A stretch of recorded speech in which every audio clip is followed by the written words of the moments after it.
The shuttle docked with a soft hiss, and Park Tae-ho stepped onto Covenant Prime for the first time. The orbital station hung in the darkness between 3 star systems, a place where no single species held power. It was neutral ground. It was also, Tae-ho knew, one of the most dangerous places in the galaxy. He walked slowly, his left leg carrying a slight limp that he had learned to hide over the years.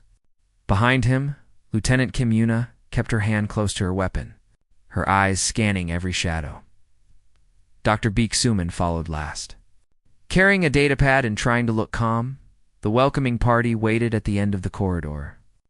Tae-ho counted 12 Velrath warriors in ceremonial armor, their scaled skin shimmering under the station lights. They stood over 2 meters tall, with claws that could tear through steel and teeth designed for killing. Next to them, the Korth delegation looked almost peaceful. They were smaller, covered in soft fur, with large eyes that missed nothing. These 2 species had been fighting over mining rights in the outer reach for 15 years. Thousands had died. Earth had sent Tae-ho to make them stop. A Velrath stepped forward. His armor was more decorated than the others, and he moved with the confidence of someone who had never lost a fight. Commander Draven. Tae-ho had read his file. 32 confirmed kills in personal combat. A war hero to his people, so Draven said, his voice like grinding stone. The humans send a single soft creature to solve our problems. He looked Tae-ho up and down with obvious disgust. Tell me, little diplomat, do your people even have claws? Or teeth? What do you hunt on your homeworld? The Korth delegation shifted uncomfortably. Even they seemed embarrassed by the rudeness. Tae-ho smiled. It was a gentle smile, the kind a teacher might give to a difficult student. We hunt many things, Commander. But I did not come here to hunt. I came here to help you find peace. Draven laughed. It was not a kind sound. Peace. A word for the weak. A word for prey animals who cannot fight. He stepped closer, towering over Tae-ho. Look at you. Thin skin, dull teeth. You move slowly, you break easily, and you die young. What could your species possibly teach the Velrath about strength? Yuna's hand tightened on her weapon. Tae-ho raised a small gesture to stop her. You are right, Commander, Tae-ho said calmly. We are not strong like the Velrath. We cannot run as fast. We cannot see in the dark. Our claws fell off millions of years ago. He paused. And yet here we are, talking to you. I wonder why that is. Something flickered in Draven's eyes. Confusion, perhaps? Or the first small seed of doubt. But it passed quickly, replaced by contempt. You are here because the galaxy feels sorry for you, Draven said. Nothing more. He turned and walked away, his warriors following. The welcome ceremony was over before it had truly begun. The Korth delegate. A young female named Mira approached Tae-ho quietly. I apologize for that. Commander Draven does not speak for all of us. There is no need to apologize, Tae-ho said. He said what he believes. That is honest, at least. Myra studied him with her large eyes. You are not angry? Anger is easy, Tae-ho replied. Understanding is harder. I prefer the harder path. That night, Tae-ho sat alone in his quarters, looking out at the stars. The room was small and simple, nothing like the grand chambers the Velrath occupied. Humans were still new to galactic politics. They had to earn their place. Yuna entered without knocking. She was still in her uniform, still ready for a fight that had not come. Permission to speak freely, sir? Always. That creature insulted you. Insulted all of humanity. And you just smiled at him. She sat down across from him, frustration clear on her face. How can you stay so calm? Tae-ho was quiet for a moment. Do you know why I walk with a limp, Yuna? She shook her head. She had always wondered, but never asked. 20 years ago, during the Unification Wars, my unit was ambushed. 12 of us went in. 3 survived. He spoke without emotion, as if describing the weather. I carried 2 wounded soldiers through enemy territory for 11 hours. By the end, the bones in my left leg had fractured in 3 places. The doctors said I should not have been able to walk at all, but I did. Because I had to. Yuna said nothing. I learned something that day, Teho continued. Anger gives you strength for a moment. But control, patience, the ability to keep moving when everything hurts, that gives you strength forever. He looked at her. Commander Draven sees a weak man who smiles at insults. Let him. What he sees does not change what I am. In the shadows of the station, far from the diplomatic quarters, a Velrath soldier knelt before a hooded figure. The human is exactly what we expected, the soldier reported. Soft, weak. He will not survive what is coming. The hooded figure nodded slowly. Good. The peace talks must fail. If the Korth and the Velrath sign a treaty, our profits disappear. War is good for business. And the human. Kill him if necessary. But make him suffer first. Make his people understand that they do not belong here. The hooded figure leaned forward. Send a message to all of humanity. Show them what happens when prey animals try to walk among predators. The soldier stood and bowed. It will be done. As he left, one of Draven's advisors stepped out of the darkness. He was older, his scales faded with age, and his eyes held a worry that the younger warriors did not share. I must warn you, the advisor said quietly. You may be making a mistake with the humans. The hooded figure laughed. A mistake? With those fragile creatures? I have studied their history, the advisor said. Every war they have fought in the last 100 years ended in their complete victory. Their enemies do not just lose, they are utterly destroyed. The humans call it total war. I do not think you understand what that means. Propaganda, the hooded figure dismissed. Stories to make weak species seem strong. The advisor shook his head slowly. I hope you are right. For all our sakes, I hope you are right. But in his heart, he knew the truth. There was something about humans that the galaxy had not yet understood. Something hidden behind their soft skin and gentle smiles. Something old and patient and very, very dangerous. And they were about to wake it up. The negotiations began the next morning in a great circular chamber at the heart of Covenant Prime. Representatives from both species sat on opposite sides, separated by a table made of polished black stone. Teho sat at the head, with Yuna standing behind him and Dr. Beak at his side. For 3 hours, the Velrath and Korth argued. They argued about borders. They argued about mining rights. They argued about insults that had been given generations ago, wounds that had never healed. Twice the talks nearly collapsed completely. Through it all, Teho listened. He did not interrupt. He did not take sides. He simply listened, his eyes moving between the speakers. His face calm and patient. Finally, during a break, Mira approached him. How do you do it? She asked. How do you sit there and listen to them scream at each other without losing your mind? Teho smiled. I have attended human family dinners. This is quite peaceful by comparison. Mira blinked, unsure if he was joking. When the talks resumed, Teho spoke for the first time. His voice was quiet, but somehow it filled the chamber. You have both told me what you want. Now tell me what you need. They are not the same thing. The room fell silent. It was such a simple question, but no one had thought to ask it before. Slowly, carefully, the conversation changed. The Velrath admitted they needed the rare minerals in the outer reach to build ships for defense, not conquest. The Korth revealed that their population was growing and they needed new territory to survive. These were not demands. These were fears. And fears could be addressed. By the end of the day, both sides had agreed to continue talking. It was not peace, not yet, but it was a beginning. That night, Dr. Beak came to Teho's quarters with worry in her eyes. I found something, she said, placing her datapad on the table. There is a faction within the Velrath military that does not want peace. They profit from the war. Weapons sales, territory grabs, political power. If we succeed, they lose everything. Teho studied the data. Names, connections, money transfers. It was a web of corruption that reached high into the Velrath command structure. Commander Draven, he asked. His name appears several times.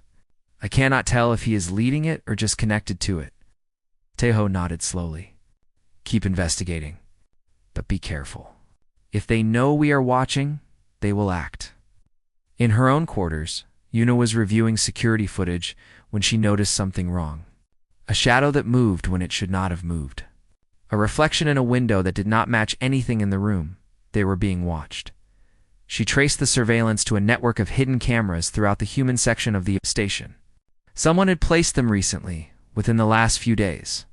Someone wanted to know everything the humans were doing. Yuna went to Taeho immediately.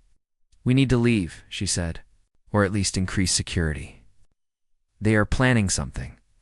Taeho considered her words carefully. If they wanted us dead, we would already be dead. They're watching because they are afraid. Afraid that we might actually succeed. It does not make me feel better, sir. It was not meant to. Taeho looked out at the stars. Stay alert, but do not show them that we know. Let them think we are blind. Sometimes, the best trap is the one your enemy builds for themselves. The next evening, there was a formal dinner for all delegations. Taeho attended in simple black clothes, nothing like the elaborate costumes the other species wore. He moved through the crowd quietly, speaking to anyone who wished to speak. Listening more than he talked, Mira found him standing alone near a window. May I ask you something personal? She said, of course. Humans always seem so controlled, so calm. Even when Commander Draven insulted you, your heartbeat did not change. I was watching, she tilted her head. Is it natural, or do you train for it? Taeho was quiet for a long moment. When he spoke, his voice was softer than before. We train for it, because we have seen what happens when we are not controlled. He paused. My species has a long history, Mira. Much of it is violent. We have done terrible things to each other. Things that would make the Valroth look peaceful by comparison. I find that hard to believe. I know. That is because you have only met us after we learned to control ourselves. He turned to face her fully.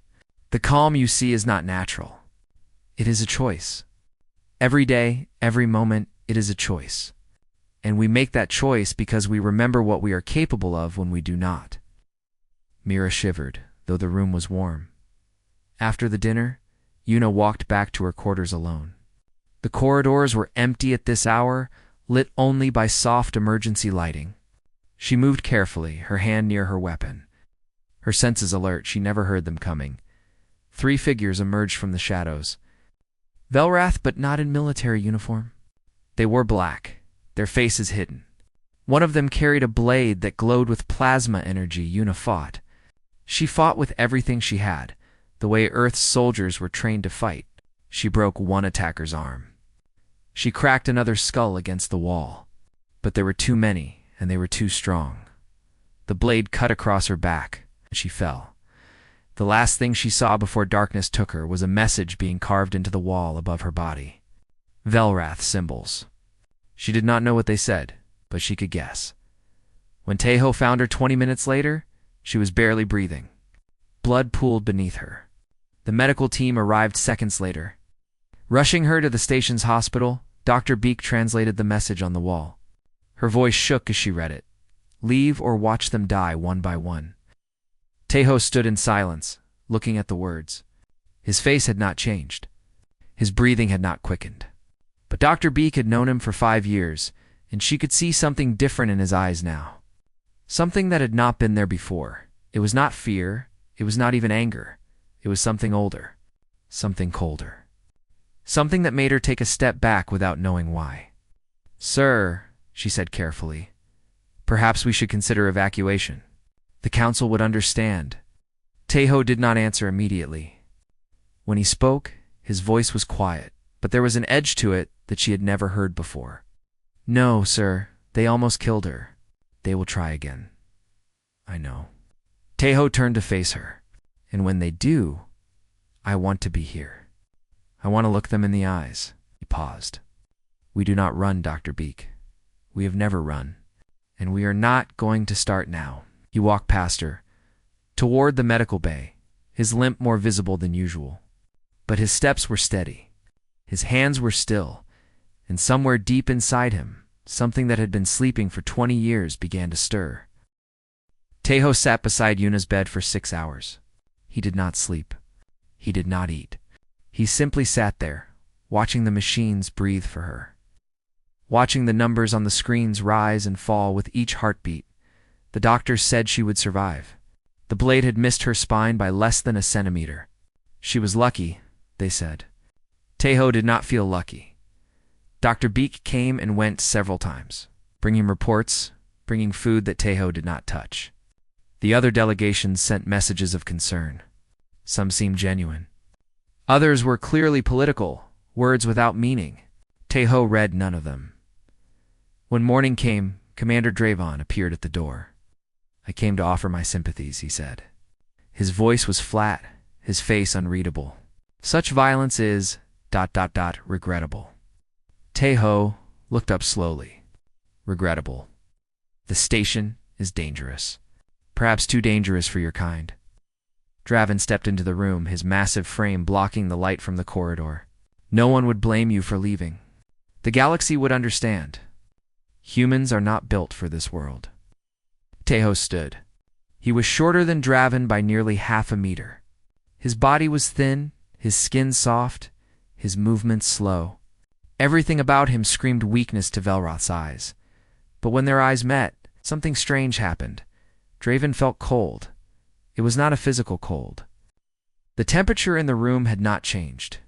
But somewhere deep in his predator brain, in the ancient part that had kept his ancestors alive for millions of years, an alarm began to sound. A warning that made no sense, but could not be ignored. This creature is dangerous. Draven pushed the feeling away. Ridiculous. Humans were prey. Everyone knew that. "Thank you for your concern, Commander," Tejo said quietly. "But we will be staying. That would be unwise. Perhaps." Tejo's voice did not change, but something in his eyes did. "But wisdom is not always the point, is it?" Draven left without another word.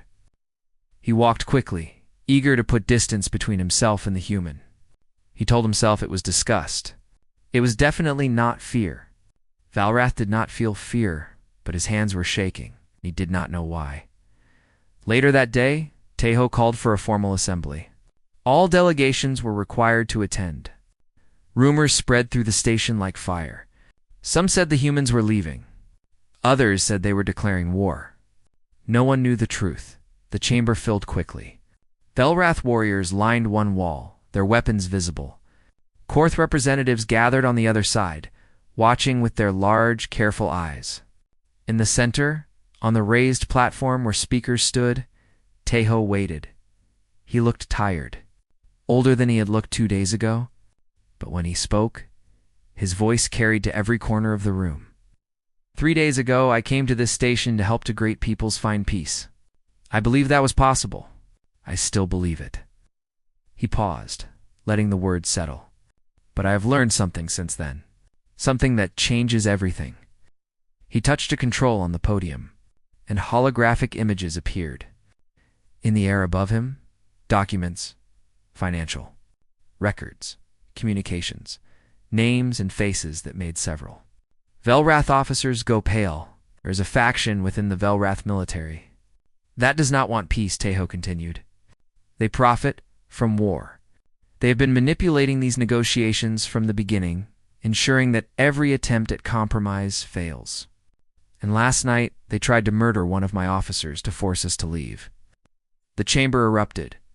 Valrath shouted denials. Korth demanded answers. Guards moved toward the exits, unsure what to do. Through it all, Tejo stood perfectly still. Commander Draven pushed through the crowd, his face twisted with rage. Lies. These are lies, created by humans to destroy our reputation. This soft creature has no proof. I have all the proof I need, Commander. Tejo met his gaze without flinching. Your name appears in these documents 17 times. Would you like me to read them aloud? The room went quiet. Every eye turned to Draven. For a long moment, no one moved. Draven's claws flexed at his sides. His teeth were bared, his body trembling with barely contained violence. The old advisor who had warned about humans watched from the back of the room, his face grave. You think you can come here, Draven growled, his voice low and deadly to our space, and accuse me? You think you can embarrass the Velrath Empire and walk away? He stepped onto the platform, towering over Teho. I will show the galaxy what happens to prey who forget their place. In one smooth motion, he drew his plasma blade. The weapon hummed with deadly energy, bright enough to cast shadows across the walls. Dr. Beak screamed. The court delegation backed away. Even the other Valrath seemed shocked by what was happening. Commander, stop! The old advisor shouted. This is madness. Draven did not hear him. He saw only the human standing before him, small, weak, defenseless. Any last words? Draven asked, raising the blade. Teho did not move, did not blink, did not show any sign of fear. Just one, he said quietly. You should have done your research. Draven swung the blade. What happened next would be discussed for generations. The blade came down in a perfect arc, aimed at Teho's neck. It was a killing blow, delivered by one of the finest warriors in the Velrath Empire. There was no defense against it. No possible way for a human to survive. Except Teho was no longer there. He moved.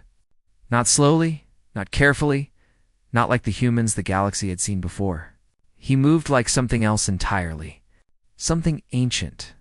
Something that had been hunting long before the Velrath, had crawled out of their swamps. The blade cut empty air. Teho's hand closed around Draven's wrist. The grip was wrong. Too strong. Impossible for human muscles. The bones in Draven's arm creaked under the pressure. For the first time in his life, Commander Draven felt true fear. Ow, what? He gasped. What are you? Teho looked up at him. His eyes had changed. The pupils were huge, black pools that reflected nothing. His face was calm, but it was the calm of a predator that had already decided its prey would die. I am human, Teho said. You just never saw one without the mask. He twisted. There was a sound like breaking wood, and Draven screamed as his arm bent in a direction it was never meant to go. The plasma blade fell from his useless fingers, clattering on the stone floor. Te-Ho could have killed him. Everyone in the room knew it. One more movement, one strike to the throat, and the great Commander Draven would be dead. But Teho stopped. He released Draven's arm and stepped back. His breathing was heavy now, his hands trembling slightly. Not from weakness. From the effort of holding back, the chamber was silent. No one dared to move. We choose peace, Teho said, his voice rough but steady. Every day, every moment, we choose it. He looked around the room, meeting the eyes of every delegate who dared to look back. Do not mistake that choice for weakness. Do not ever make that mistake again. He turned and walked off the platform, leaving Draven broken and whimpering on the floor behind him. The galaxy began to understand what humans really were.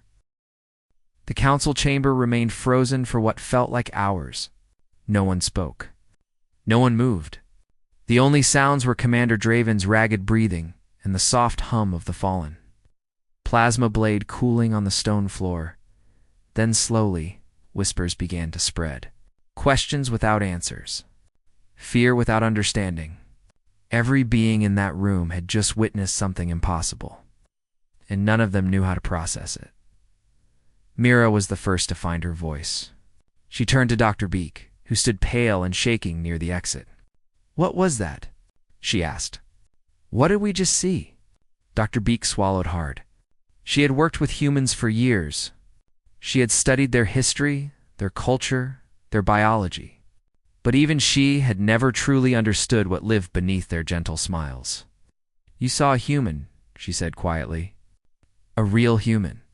Without the control, they maintain every waking moment of their lives. That is not possible, a Velrath officer said, his voice cracking. Humans are weak. Their muscles are inferior. Their reflexes are slow. Our scientists have studied them.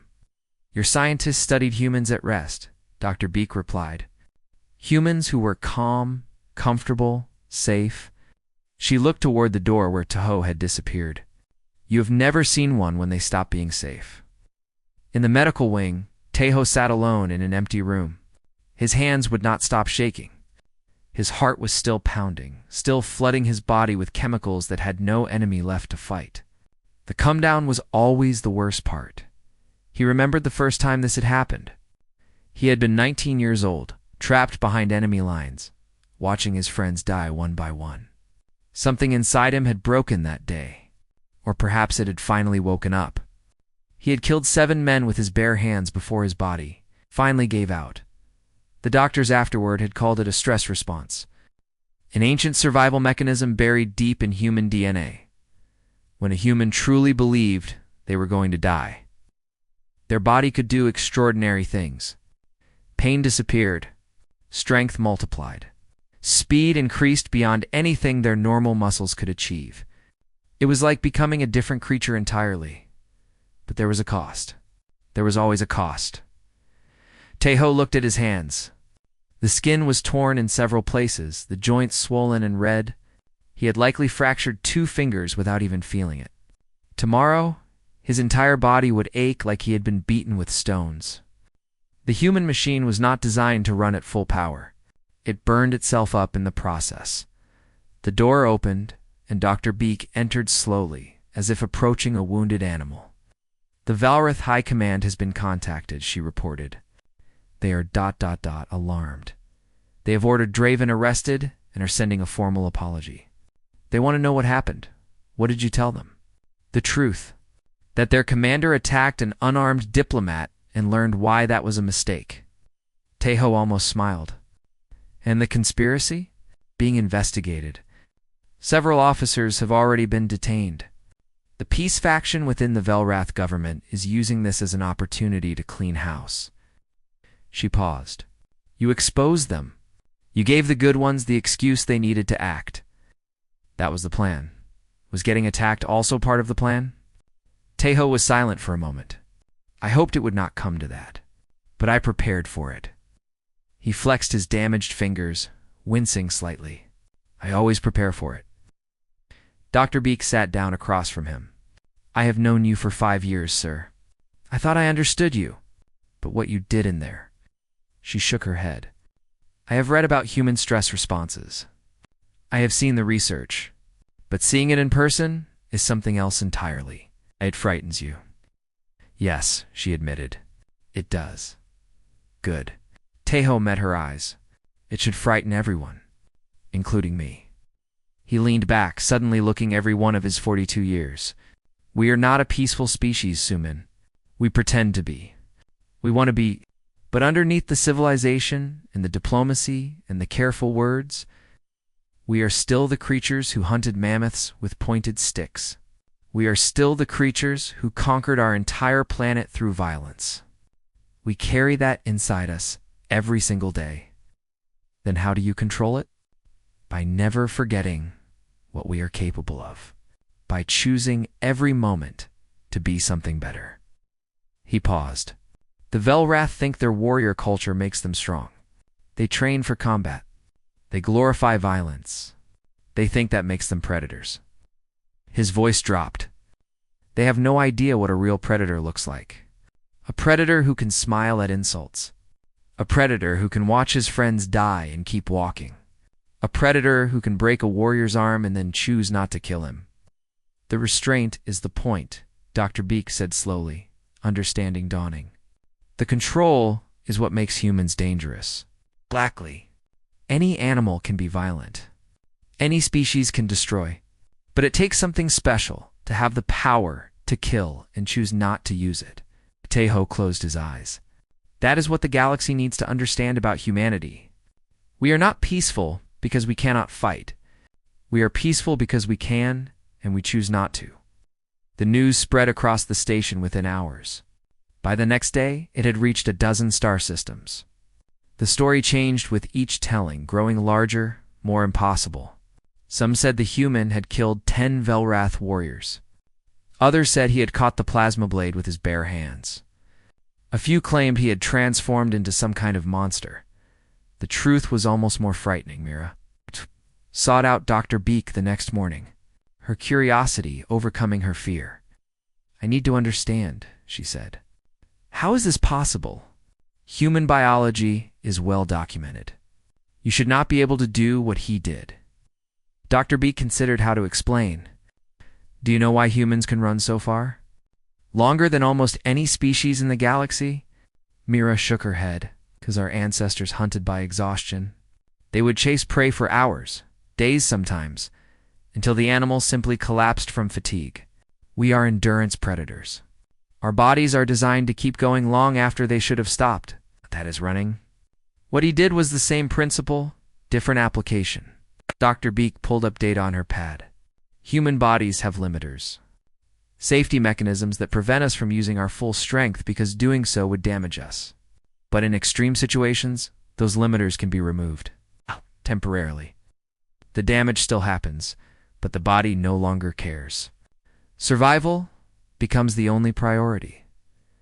So any human could do this? In theory, yes. In practice, it requires specific triggers. Extreme fear. Protection of loved ones. Years of training to access it consciously. She looked toward the medical wing. Ambassador Park was a soldier before he was a diplomat. He has been through things that would break most beings. He learned to control what most humans never even experience. Mira was quiet for a long moment. We thought you were weak, she finally said. All of us. The entire galaxy. We looked at your soft skin and your slow movements, and we thought you were prey. Many species have made that mistake. How are you still alive? How did you survive long enough to reach the stars if you were surrounded by predators on your homeworld? Dr. Beak smiled. It was not a comforting smile. You said we were surrounded by predators. Mira blinked. Humans are the apex predator of Earth, Dr. Beak continued. We killed everything else. Every species that threatened us, every creature that hunted us, we drove to extinction. We are not survivors, Mira. We are conquerors. We just learned to be polite about it. Mira thought about the gentleman who had sat through insults without flinching. The calm diplomat who spoke of peace and understanding. The creature who had broken Commander Draven like a dry branch. For the first time, she understood what she was really looking at. Not a sheep pretending to be a wolf who had chosen, for reasons of its own, to wear sheep's clothing. And the galaxy had just seen what happened when someone tried to shear it. 3 days passed. The station slowly returned to normal, but nothing was truly the same. The way other species looked at humans had changed. There was respect now, yes, but also something else. Something older and more primal. Fear. Tahoe noticed it immediately. The Valrath, who had once blocked his path in corridors, now stepped aside quickly. Delegates who had ignored him before suddenly wanted to shake his hand. Even the station's security officers treated him differently, their eyes tracking his movements with nervous attention. He hated it. You should enjoy it, Una said from her hospital bed. She was sitting up now, her wounds healing faster than the doctors had expected. Human resilience, they called it. You finally got their respect. This is not respect, Tahoe replied. This is fear. They're not the same thing. Maybe fear is a good place to start. Tahoe shook his head. Fear makes enemies. It makes people desperate. It makes them attack before they can be attacked. He looked out the window at the stars. I did not come here to make them afraid of us. I came here to show them we could be trusted, and now I have to show them that what happened in that chamber was the exception, not the rule. That humans can be pushed without pushing back. That the monster they saw is not who we are. It will take time. Peace negotiations resumed the following day. The atmosphere was different now. The Velrath delegation had been restructured, the war faction removed and replaced with officers who genuinely wanted peace. The Korth seemed more confident, more willing to speak openly. And at the center of it all, Tahoe sat with his bandaged hands hidden beneath the table. Guiding the conversation with the same patience he had shown from the beginning, it took 12 more days to finalize the treaty. 12 days of careful discussion, compromise, and trust building. But in the end, both sides signed. The war was over. The mining rights would be shared. Earth would serve as the neutral guarantor, ensuring both species kept their promises. When the final signature was placed, the chamber erupted in applause. Delegates who had been enemies for generations shook hands for the first time. There were tears. There was laughter. For one brief moment, the galaxy seemed like it might actually learn to live in peace. Tejo did not celebrate. He slipped away quietly, leaving Dr. Beak to handle the formal ceremonies. There was one more thing he needed to do. Commander Draven was being held in a secure cell on the lower levels of the station. He would be transported to Velreth space soon, to face trial for his crimes. His arm had been set, but it would never work properly again. The doctor said he would be lucky to hold a weapon. Tejo entered the cell alone. The guards had tried to stop him. One look had changed their minds. Draven sat on a metal bench, his arm in a rigid brace, his eyes staring at nothing. When he saw Tejo, something flickered across his face. Fear, hatred, shame, all of them mixed together in a toxic brew. "Come to finish the job?" Draven asked. His voice was hoarse, broken. "No." Tejo sat down across from him. "I came to answer your question." "What question?" "In the chamber, you asked me what I was." Tejo met his eyes steadily. "I told you I was human, but that was not the whole answer." Draven said nothing, waiting. "I am what my species made me," Tejo continued. "Millions of years of evolution designed us to survive, to fight, to kill. Every human carries that inside them, whether they know it or not. We are born with the capacity for terrible violence." He paused. "But that is not what defines us. What defines us is what we do with that capacity." Broke my arm, yes. And then I stopped. Tejo leaned forward. "Do you understand how hard that was? Every instinct in my body told me to keep going, to eliminate the threat, to make sure you could never hurt anyone again. The easy thing would have been to kill you. Then why did you not? Because killing you was easy. Letting you live so you could change, so you could face justice, so you could spend the rest of your life understanding what you did wrong." Tejo shook his head. "That was hard. Humans always take the hard path." Draven was silent for a long time. When he finally spoke, his voice was barely a whisper. "I thought you were weak. I thought all humans were weak. I know, I was wrong. Yes. Will your people attack us now? Will they come for revenge?" Tejo considered the question carefully. "No, we will honor the peace treaty. We will trade with you. We will build relationships with you. And in time, perhaps we will even trust you." He stood up. "That is what makes us different, Commander. Not our strength. Our choice to be something other than strong." He walked to the door, then stopped and looked back. "The galaxy feared us today because they saw what we can become. But I hope someday they will respect us for what we choose to be instead. Peaceful, patient, kind." Paused. "The monster you saw in that chamber is real. But so is the diplomat who sat through your insults without flinching. Both exist inside every human. We simply choose which one to let out." He left without waiting for a response. The celebration feast that night was the largest Covenant Prime had ever seen. Representatives from dozens of species gathered to witness the historic peace. Speeches were given. Toasts were made. The future seemed brighter than it had in years. Tejo stood at the edge of the crowd, watching it all with quiet satisfaction. Yuna had joined him, walking slowly with the help of a cane. She still looked tired, but her eyes were bright. "Not bad for a soft prey animal," she said. Tejo almost laughed. "We did what we came to do. You did more than that. You changed how they see us. Every human who comes after us will be treated differently because of what happened here. Hope they are treated better, not just feared more. Give it time." Yuna watched the celebration with a thoughtful expression. Fear can become respect. Respect can become trust. Trust can become friendship. It starts somewhere. Mira approached them, her movements hesitant. She had been watching Tejo all evening, working up the courage to speak. "I wanted to thank you for everything." Tejo bowed slightly. "The thanks belong to everyone who is willing to choose peace over war. I simply helped them find the path. It is more than that." Mira struggled for words. "I have been thinking about what happened, about what you showed us. And I realized something." She looked at him with new eyes. "We thought your kindness was weakness. We thought your patience was fear.